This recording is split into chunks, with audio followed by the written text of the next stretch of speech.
Nós vamos falar de política e você sabe que a política muda a sua vida, né?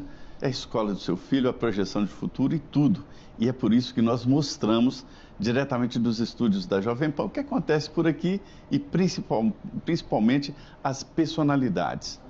Hoje nós estamos aqui com um candidato à presidência da República, Renan Santos. O Renan ainda não é conhecido nacionalmente, mas durante a campanha vai se tornar um candidato conhecido, claro. Renan, muito obrigado por vir aqui aos estúdios da Jovem Pan. Quem é realmente o Renan Santos? Tudo bom, Zé Maria? Um abraço a todo mundo que está nos assistindo. Bom, o Renan é um sujeito de 42 anos, nascido em São Paulo, que vem de uma família de classe média. Sempre foi um grande aluno, tomava as palmadas aí da mãe dele quando era criança, né? Quando aprontava e quando tirava nota baixa. Fez faculdade de Direito na USP, largou, foi ser empresário. Que não é pouco, né? Direito na USP não é pra qualquer um. Mas também quando eu larguei para ser empresário, tomei muita bronca na minha mãe também. Então faz parte, tem o lado bom e o ruim do peso da instituição. Em que setor empresarial? Fui trabalhar com metalurgia.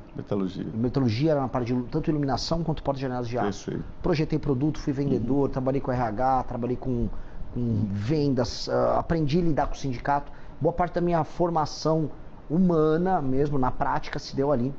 E sempre gostei de política, sempre estudei, sempre li muito sobre história, sempre fui apaixonado pela questão da relação dos grandes homens com a história da humanidade. E, no fundo, a história da humanidade é a história política da humanidade. Quando a gente estuda os grandes generais, os grandes homens que moldaram o passado, foram homens que atuaram na política. E aí você percebe que existe uma grande linha do tempo que começa com eles lá atrás e pode chegar até você. Eu sempre falei, qual é o meu papel na história? Sempre tive esse fogo dentro de mim. Até que ali, por volta de 2013, eu vi as famosas manifestações dos 20 centavos, vi meus colegas de faculdade liderando aquilo, falei, não vou deixar meus amigos petistas tomarem isso. Tomei aquelas manifestações, voltei a organizar, resolvi largar tudo e falei, não, eu vou juntar um time e vou montar um movimento político para mudar o Brasil, a gente está no momento de mudar. E foi ali que eu juntei com um rapazinho chamado Kim Kataguiri e outros amigos e fundamos o Movimento Brasil Livre, organizamos as maiores manifestações da história do Brasil, derrubamos a Dilma Rousseff, ajudamos ali naquela época a Lava Jato a prender o Lula. Foi um momento muito importante politicamente para o país. Foi, eu acho que é um momento, existe do ponto de vista político um Brasil antes e depois daquele momento. Porque houve uma espécie de despertar da classe média, as pessoas hoje falam mais de política. Mas e como é que esse movimento foi parar no Bolsonaro? Eu vou chegar lá, Zé, porque ali o que aconteceu? As pessoas estavam lutando por causas. Olha, não temos bandidos de estimação, vamos apoiar a Lava Jato, a Dilma tem que sair, o PT acabou com os sonhos do país, o Brasil está quebrado por causa das escolhas da Dilma, por causa da corrupção do PT, o Lula era o chefe da quadrilha, esse era o discurso à época. Só que todo movimento político acaba desembocando em uma alternativa política eleitoral. E as grandes lideranças que estavam na rua, tinha eu e o Kim, a gente não tinha nem idade para concorrer, nem partido. O Moro, era talvez um grande nome ali à época, era o juiz da Lava Jato. Houve alguma medida Janaína Pascoal, talvez? Não tinha grandes ambições, talvez não tinha traquejo político. Tinha um capitão ali, andando, gravando vídeos, e ele meio que acabou catalisando aquele processo ao redor dele, e acho que rolou muito à época o famoso se não tem tu, vai tu mesmo, né? Como não tinha o Moro, não tinha os nomes, foi o Bolsonaro se tornou o líder de maneira injusta do processo, e aí ele ganha as eleições de 2018. Ele não tinha preparo. Com a sua ajuda. Não, assim, não havia intenção minha em ajudá-lo. Eu, quando trabalhei naquela época, eu trabalhei realmente pelo impeachment da Dilma, trabalhei para apoiar a Lava Jato, eu queria ver a prisão do Lula, eu queria que rolassem as reformas que rolaram já no governo Temer. Eu apoiei muito, eu vou dar um exemplo, como eu e o Bolsonaro somos diferentes nisso. À época, no governo Temer, a gente apoiou a PEC do teto e a reforma trabalhista. O Bolsonaro nunca opinou sobre esses assuntos. Depois veio a reforma da Previdência e o Bolsonaro fez discurso contra, tanto ele quanto o Eduardo, que era filho dele. E nós não, nós apoiamos à época uma reforma que era impopular. Tem uma incoerência aí. A linha política do ex-presidente Bolsonaro, militar, de direita, é estatizante e protetor, né? Não é bem um liberal. Exato. Então, por isso que houve um choque quando ele entra no poder, porque aquele Bolsonaro, que era um sindicalista dos militares, ele se torna um presidente que precisava fazer reformas liberais. E aí ele tinha um Paulo Guedes que tinha esse discurso, os mercados acreditavam, e aí o Bolsonaro passava esses sinais contraditórios para as pessoas. Então o problema do governo Bolsonaro é que eram muitos sinais contraditórios o tempo todo, e aí quem acaba ficando com os sinais contraditórios, em geral, é a pessoa que acaba vivendo um reflexo, uma espécie de um abuso. Então o fã do Bolsonaro, vai pra frente do quartel, não, sai do quartel, não, agora eu gosto do Rodrigo Maia, não, agora não é pra gostar do Rodrigo Maia, não, eu gosto do Gilmar Mendes, não, agora eu não gosto do Gilmar Mendes. Uma pessoa racional não aguenta isso. Agora, uma massa de brasileiros acabou ficando encantada por ele e acabou sendo, vamos dizer, abusada nesse sentido por ele. E aquelas pessoas erraram em apoiar de maneira canina uma família que estava se aproveitando disso. O Bolsonaro acabou perdendo as eleições, nós fizemos oposição ao Bolsonaro nesse processo, e todas as críticas que a gente fez, em especial, vamos dizer, ao gosto que o filho dele, Flávio, tinha pelo luxo, pelos grandes amigos, pelos vinhos, pelas casas, estava certo, né? Agora a gente está vendo o Flávio como candidato, tudo aquilo que a gente criticava naquela época, que destruíram a Operação Lava Jato para salvar o Flávio, a gente estava certo. A gente foi meio que o profeta de algo que está estourando agora. Uhum.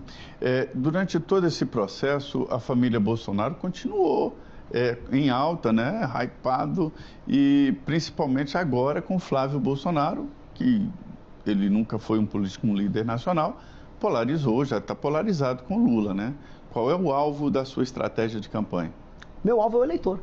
Eu entendi uma coisa. As pessoas quando falam assim, tem uma polarização Lula com Bolsonaro. Igual vai bater em quem? Eu vou bater em todos, quando eu ver que todos estão errados. Que é basicamente, se a pessoa abrir o meu Instagram, Renan Santos MBL, vai ver porrada no Lula, vai ver porrada no Flávio, mas acima de tudo vai ver porrada ao sistema político e propostas para solucionar esses problemas. Eu tô aí ao longo da pré-campanha tacando proposta na cabeça de todo mundo, trazendo ideias para solucionar, por exemplo, os superpoderes do Centrão, a relação STF, Congresso e Presidência da República, como a gente reformar o sistema educacional nosso, como lidar com a questão das terras raras, mas ao mesmo tempo, se o Lula está envolvido no Banco Master e tudo nos leva a crer que o Partido dos Trabalhadores está envolvido até o pescoço lá, eu vou falar. Mesma coisa do Bolsonaro. Se eu dizer quem não está aqui, viu? Porque pelo jeito, só eu que não... Zé Maria está aqui em Brasília, tem que tomar cuidado. Já o Zé Maria aparece numa festa em Trancoso. Não me convidado para essa festa. Graças a Deus, tenho certeza que não. Você é decente, mas muita gente foi convocada, Zé. Assim, me assusta quando começou a aparecer o escândalo do Master, vamos dizer, a natureza das autoridades que estavam ali no... Né? Ele tentou, vamos ser sérios, ele tentou comprar todo mundo e uma parte bem grande das autoridades topou. Eu acho que foi por isso que ele quebrou, porque esse pessoal aqui é caro, ele comprou demais. Né? É verdade. E eu estou vendo que a sua campanha está indo, né? Está performando e rapidamente, de quem não era conhecido nacionalmente. E como é que o senhor vai fazer? Usar muito as mídias, as plataformas sociais? Zé, o nosso partido tem 6 meses de idade. 6 meses, é um bebê. Nós não... E não é fácil criar um partido, né? É difícil, o Bolsonaro tentou e não conseguiu, muitas lideranças tentam e não conseguem. Houve agora o partido do autista que não conseguiu, enfim, né? Tentam, houve o partido do Corinthians que tentou também, não conseguiu. Nós conseguimos, e isso nos coloca no jogo, mas é um jogo muito pesado. Eu vou dar um exemplo assim, até para o espectador entender. O Brasil é um país de dimensões continentais. Para eu rodar, para fazer uma pré-campanha, eu preciso de dinheiro, para avião, não só para mim, para uma equipe. Quando eu chego nos lugares, precisa de hotel, tem alimentação, você tem equipe de filmagem, lugares perigosos, eu arrumo briga com o crime organizado, preciso de segurança, tudo isso custa muito. Então todas as doações que chegam acabam sendo direcionadas para a gente tocar esse projeto de expandir o partido e apresentar minhas ideias ao redor do Brasil. Só que como o Brasil é tão grande, tão grande, tão grande, fazer isso de carro eu não consigo cobrir o Brasil todo. E meus concorrentes... Nenhum estado como Minas Gerais. Nada. Minas, se eu tentasse fazer, seria impossível. E é um dos 27. Imagina o Mato Grosso, que é gigantesco. Imagina o Amazonas, Pará. Então, agora eu entendo os que usam jatinho. Eles com jatinho, por isso que as campanhas custam milhões. Um voo de jatinho é uma fortuna. Eles vão rodando de um lugar para o outro e eu falo, mas essa viagem aqui que esse pré-candidato está fazendo, 2 semanas de viagem, todos esses voos de jatinho, isso custou milhões. E a gente não vê a declaração, né, na campanha, nas contas de campanha. Aí era de um amigo, emprestaram. Mas é isso que acontece. São campanhas caríssimas. Se as campanhas estão custando tão caro, alguém, e não está declarado em geral, alguém está pagando. E esse alguém costuma se favorecer depois no final. Vamos lembrar uma coisa? Nada de graça. Nada. Vamos lembrar. Bom, especialmente financiamento de filmes, né? Pra gente falar de um caso aqui que tá em... né? Porque eu tô falando de filmes no plural porque o nosso amigo Vorcaro financiou aparentemente 3 filmes, né? De 3 lideranças políticas diferentes. Né, para não ficar só no Dark Horse ali dos Bolsonaro. Por isso, eu estou vendo que o senhor estava consertando aqui a meia. O senhor tem algum preconceito com o sapato sem meia? Tenho. Zé, vou te contar uma coisa que eu aprendi em Brasília, tá? Eu comecei a reparar, especialmente a partir de 2019, 2020, que surgiu uma moda dos políticos andarem com, especialmente o terno azul, aquele azul royal, azul mais claro, meio curto, e aí com, por exemplo... Eu tô usando meia. Não, mas você é honesto, velho. Eles usam mocassim sem meia. Aí eu comecei a reparar, tinha um padrão. quase todo político que usava mocassim sem meia estava envolvido em escândalo de corrupção. Eu juro, eu passei lá no MBL e vai ter uma regra no partido, eu vou fazer... Proibir o sapato sem meia. Eu vou proibir, se eu ver um político com sapato sem meia, eu vou suspeitar que ele está envolvido em escândalo de corrupção e já vou mandar ele na hora pro Conselho de Ética. Porque é batata. Vi o político com mocassim sem meia, falei... veio um escândalo aí. É impressionante. Jatinho também, né? Jatinho também, mas em geral ele sobe no jatinho com mocassim sem meia. Ele entra lá. É impressionante. Zé, é impressionante. É um dos melhores testes que possa ter. Melhores testes. Pois é, mas o preconceito da meia é muito bom. Mas posso te falar, ó, vou até mostrando aqui pra câmera, ó, eu faço questão, ó, venho com a meia aqui, ó, no talo, lá no alto, justamente pra mostrar que eu sou incorruptível. Tá certo. E aí, nessa pré-campanha, o senhor tem andado, né, pelo país. Qual é a reação das pessoas? Surpreendente. Porque eu, como eu disse, assim, não apenas eu não estou, né, alinhado ao lulismo nem ao bolsonarismo. Eu enfrento muito o centrão. Então a minha ideia é enfrentar os problemas nacionais onde o problema está acontecendo, mesmo que isso desagrade o eleitor. Então eu fui para o Ceará, eu rodando pelo interior do Ceará, eu comecei a tratar de pacto federativo e gestão dos municípios.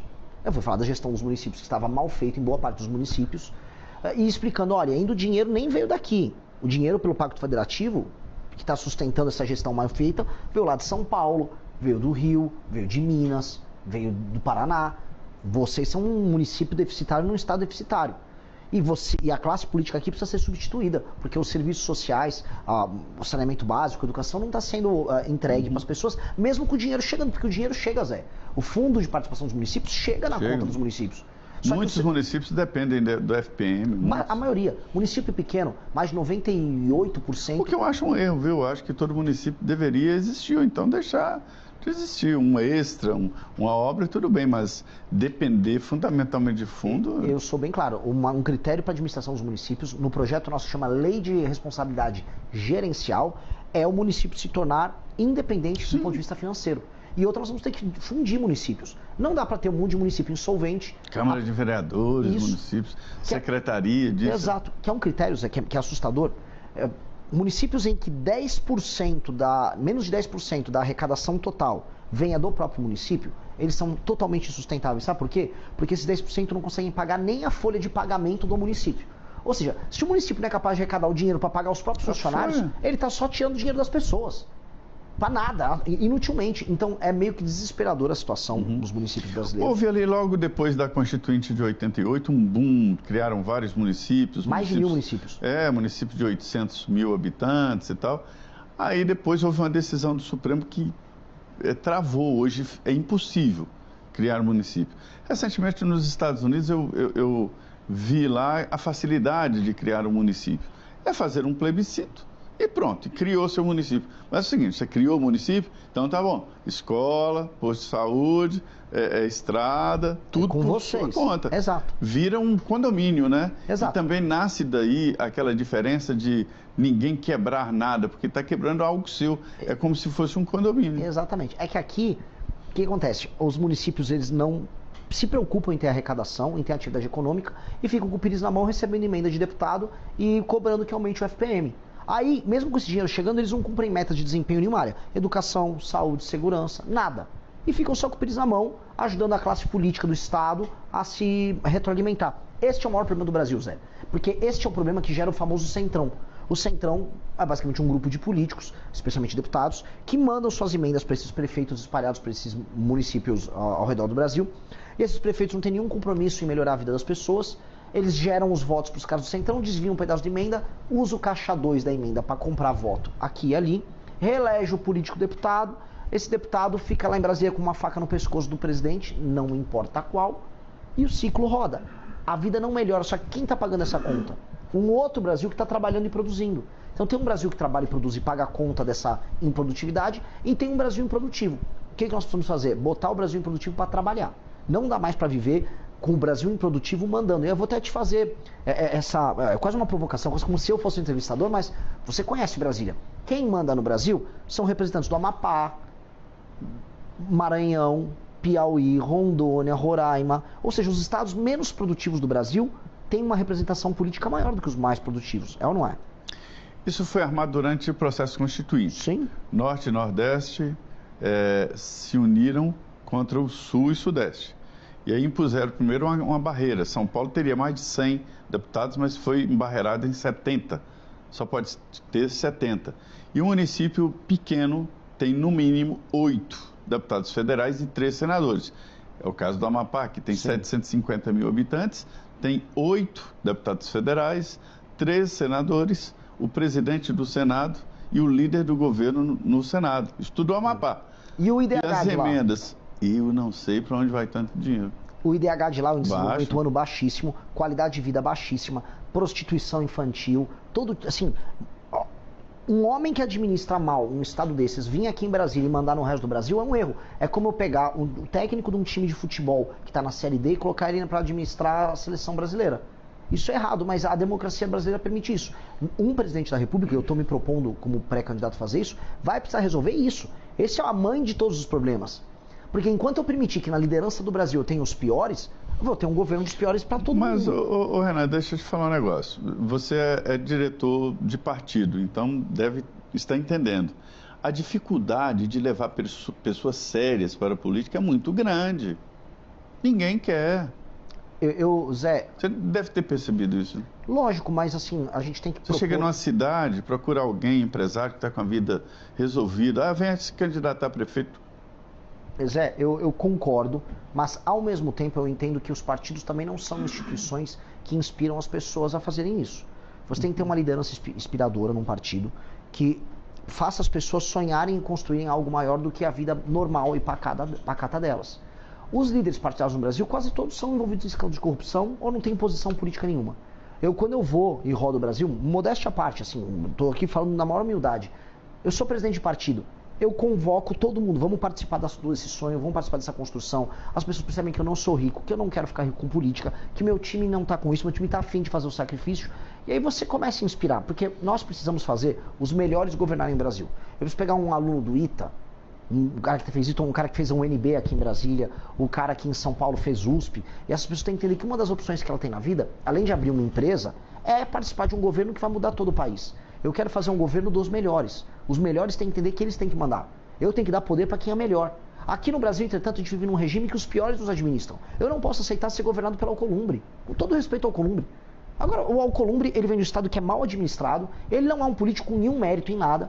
Tudo que há de estranho no Brasil acontecendo passa pelo Alcolumbre, e esse cara vai ter que mandar em mim, ou esse cara vai mandar em pessoas melhores do que eu, inclusive, empresários, médicos, mães, professores. Mas eles não têm condição de fazer isso. A gente tem que fazer uma espécie de uma revolução das pessoas boas, inteligentes e produtivas contra as pessoas improdutivas que mandam na gente. Esse é o meu sonho. Isso que a gente precisa fazer. O Alcolumbre não foi colocado na presidência do Congresso pelo voto popular, né? Uhum. Talvez ele tenha recebido menos votos que um vereador de São Paulo. Sim.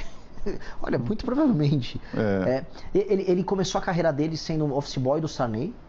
A família dele, ela meio que nem traficava, ela vendia, vamos dizer, ouro pra lá pra Guiana. Hoje tal. eles dominam a parte de combustíveis lá no acho Amapá, né? Mais da metade dos postos de gasolina no Amapá são da família dele.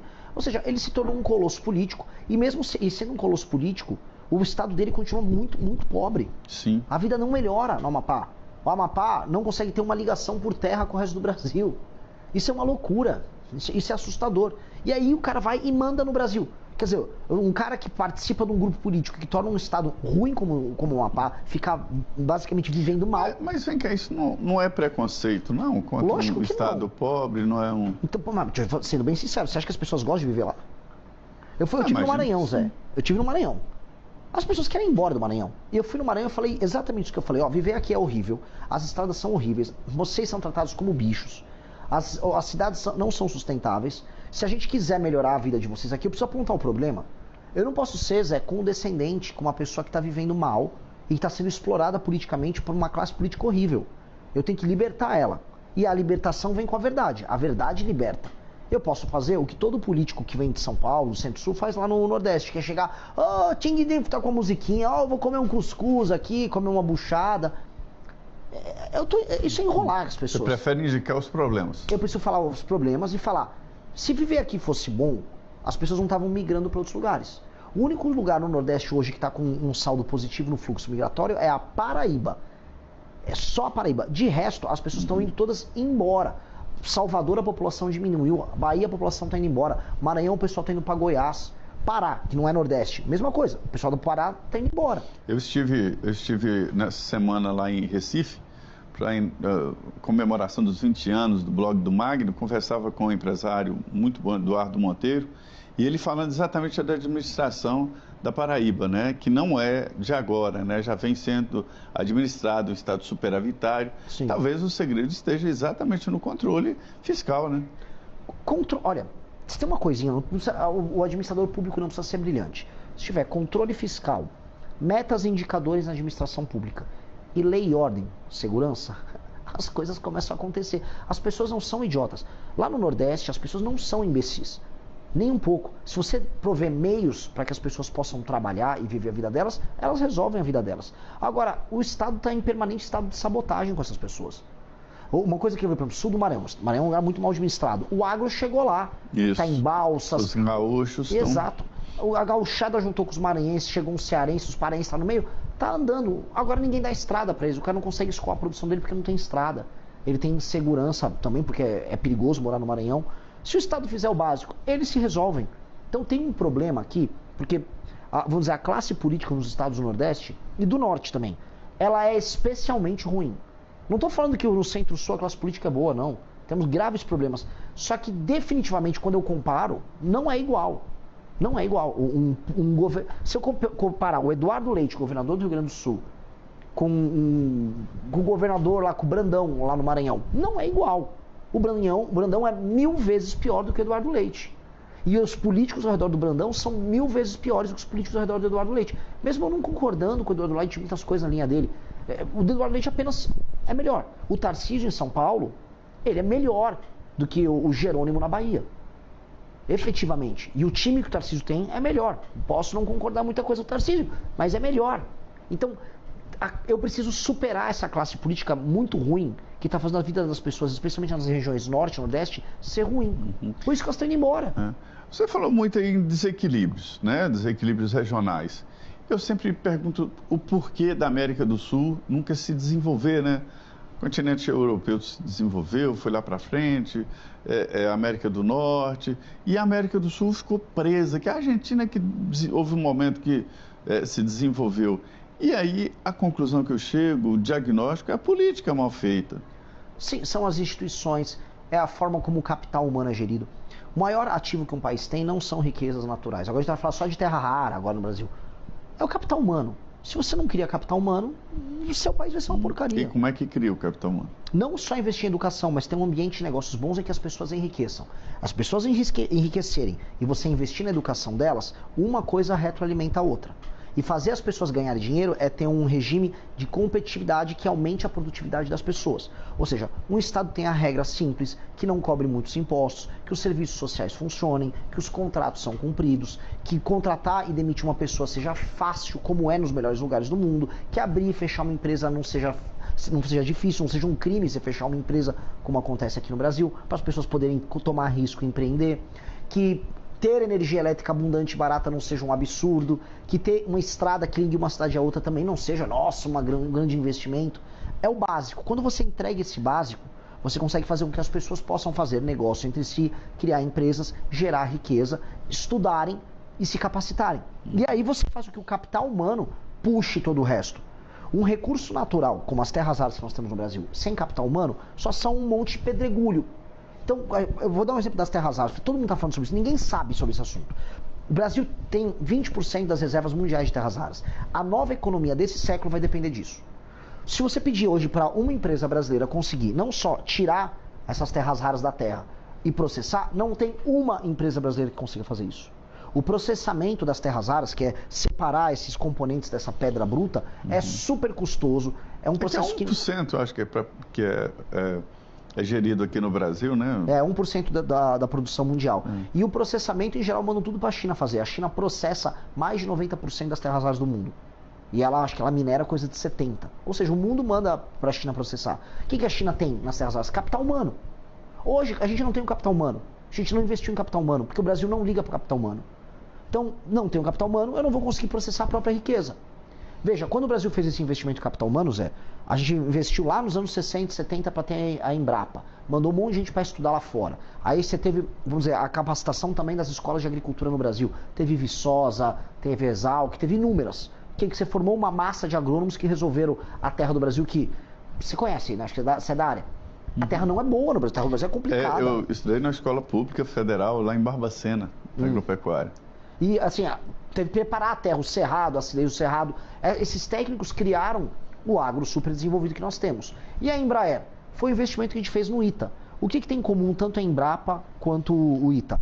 Tecnologia, capital humano. Capital humano. É isso, formou gente que sabe pensar. Nós temos que formar gente que sabe pensar. A América Latina não quis fazer isso. Ô Renan, uma conversa boa, ela é muito rápida. Só para encerrar, a disputa pela presidência, ela é justa? É uma disputa justa? Uma eleição equilibrada? Ela é como ela é. Ela é como ela é. Ela nunca vai ser completamente justa, mas você tem que ter força e você tem que falar a verdade e aí você quebra todas as diferenças. É isso que eu acredito. E eu não vou reclamar, eu não vou chorar as dores de quem tem menos recursos do que os demais. Eu vou trabalhar. Muito bem. Olha, foi uma conversa muito boa aqui no Ponto Final com Renan Santos, candidato à presidência da República, pré-candidato, aí nós temos que usar essa palavra, né? Pelo Missão, é um partido novo, né? Espero que você tenha gostado e a gente está sempre mostrando a você como funciona aqui a política e o que é Brasília. Muito obrigado.